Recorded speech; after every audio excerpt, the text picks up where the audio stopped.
And the first order of business is going to be to read the emergency evacuation procedure, and so I'll take care of that very quickly. In the event of an emergency evacuation, an alarm may sound. Everyone should exit the building by way of the nearest stairwell in a safe and effective manner. If the nearest stairwell is blocked by smoke, use the other stairwell. Do not, under any circumstance, use the elevator. Once you have reached the main floor, follow the exit signs to the exit building and quickly proceed away from the building. Please be mindful of others evacuating and of emergency vehicles. In the event of a severe weather in the area, the chairperson of the committee will determine if there is a need to evacuate to the designated severe weather shelter. If the chairperson recommends the evacuation to the designated severe weather shelter area, everyone should go to the second floor by using the interior staircase. The severe weather shelter area is marked by signage. Please do not leave the shelter until the severe weather has left the area, and also please be mindful of others evacuating as well. Our next order of business is to call this meeting to order. It's 5 o'clock, a few minutes after 5 on Monday, April the 4th, 2016. And the next thing we're going to do is have our roll call. Andy Allen. Here. Suzanne Davis. Here. Lee Allen. Amy Panganelli. Here. You have 3 present, 1 absent. Okay, we have enough for a quorum today, so we can conduct business. The next item is for us to call for the setting of the agenda. Our agenda today will be to review the minutes from the January meeting and to review the fiscal year audit with the Comptroller's Office, and we have Mark Trace and Mr. Tucker present here from the state today to answer any questions that we might have. Do I have a motion to accept the agenda? I move that we accept the agenda. Okay, a second? All right, all those in favor? That's all. Okay. We have any members from the public that want to present today. They can feel free to speak on the agenda items at this time. Don't think we have anyone to do that today. So the next item on our agenda is to review the minutes from our last meeting, and I think we all got those in an email that was sent out to us. Do we have any discussion on those? Do I have a motion? I make a motion we accept the minutes as presented. Do I have a second? Okay. All those in favor? Aye. Okay. Minutes pass. The next item on our agenda is to review the audit, and I think we've reviewed all 284 pages that we had received earlier this year via email. We can open it up for questions now of Mr. Tucker and Mr. Trace. First of all, while they're coming on up, in case we have questions for them, I just want to cover a few things that I want us to be mindful of as a committee that we need to do as part of reviewing this audit. And there's 3 things in particular that are pointed out in a lot of the literature for us to do as a committee that the state has recommended, and that is to evaluate the independence of our auditors, and that's the competence of our auditors is the second thing, and then the completeness of the audit. So I will go ahead and let anyone begin to ask questions that they want to. Amy, do you have any you want to go with first? Well, Suzanne, I think I'll let you go, and then I may have some that'll fit Okay, in with. that sounds questions good. you have. Andy, do you have any yet? Okay. All right, I'll go ahead and get us started then. Just talk to me a little bit maybe about the independence, and you know all those standard questions that we ask about who serves on our team, if they have any relationship to anyone here in the county, any family members, and how you all go about determining the independence issue. Make sure everything is covered in that area. Annually, each auditor fills out an independence form. If there's any conflicts of interest that we have with the county. We have one auditor who does live in Blount County. Oh, turn his mic on. No other, sorry, that's okay. No other, no conflicts with anyone or no independence issue. Lead auditor is out of Knoxville. He's done the audit for about, how long? About 7 or 8 years. I've only been in this position about 9 months, so that's why I'm looking over at Clifford with some of those other questions. So that's we do that annually. We also fill out, we actually have 2 independence forms, one per county, one for the whole department. So. Okay. Do they rotate through? I know you said 7 to 8 years. Is there how many are on the team total? Well, that's off and on. Andrew had been here several years ago, as the lead auditor. Amy Moore became So we've rotated. We normally have two do a county, 2 auditors per county. Well, 3. We have another auditor that does the clerk offices. So we do have 3. So we try to rotate as much as possible, but with limited staff and Understand. commuting to the county, we try to rotate them as much as possible. So. Sounds good. Any other questions on the independence area, guys? No.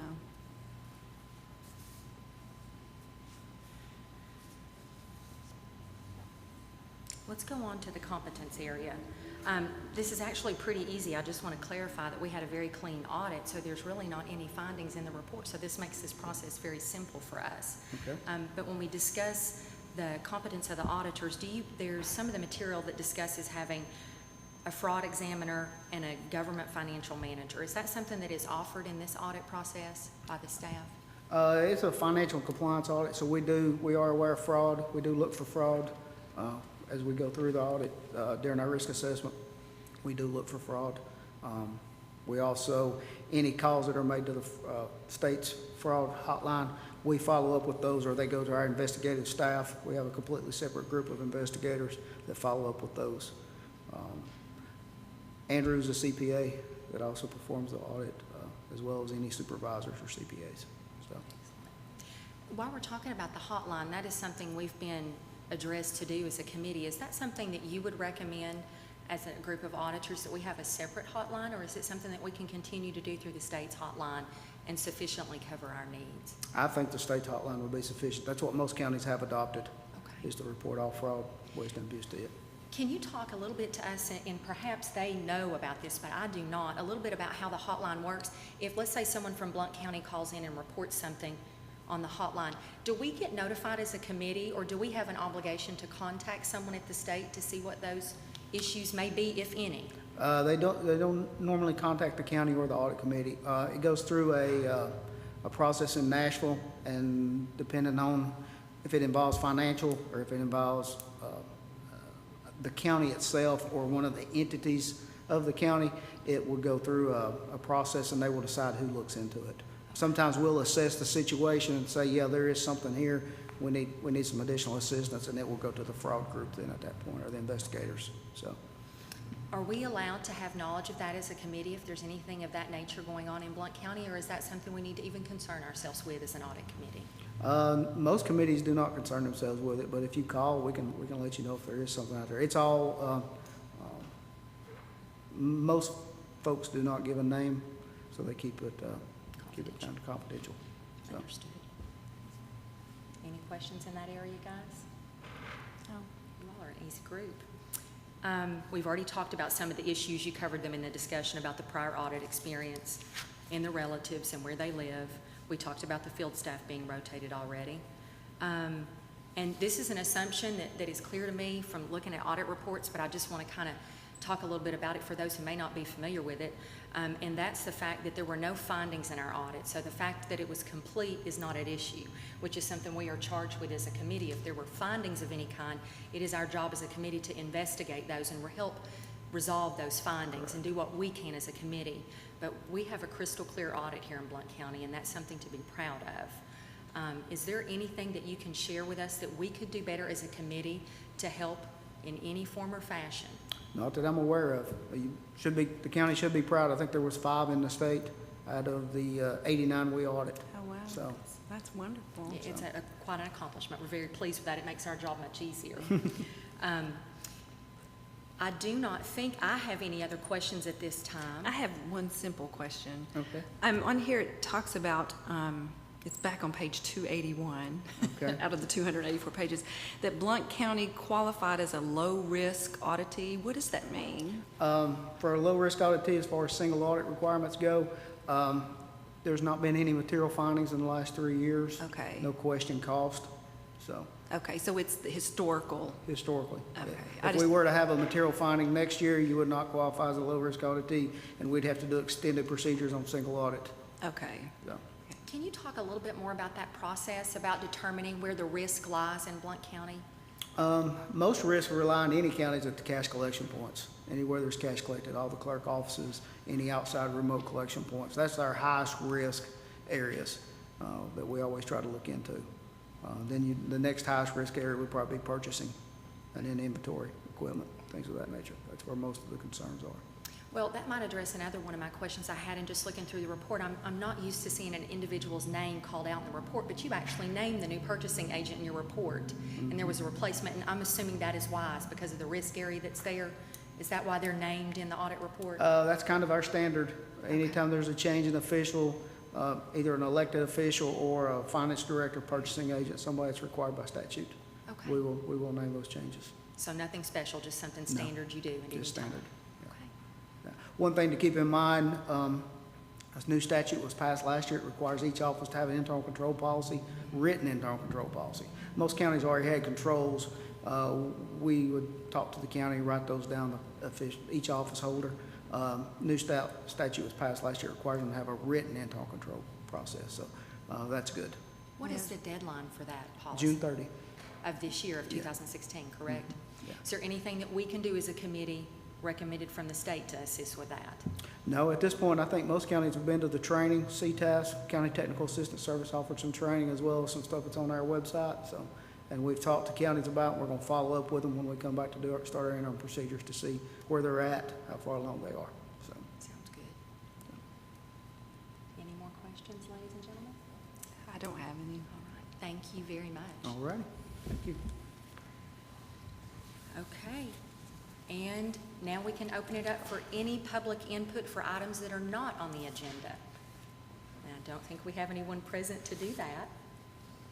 And there being no further business, do I have a motion to adjourn, or do we need to have some discussion on other areas? I make a motion to adjourn. Second? I second or third that too. So. Well, I can't second, I was calling for a Okay. second, I Oh, apologize. I second it. And congratulations on a clean audit to Blount County. So. All right, there being no, Congratulations, Randy. Good job. very good job, thank you so much. Thank you all for serving. Do what? Yeah, you need to set another, we need to set another meeting. Do we want to go ahead and do it in May? We need to have discussion for another meeting. Is May too far out for you guys?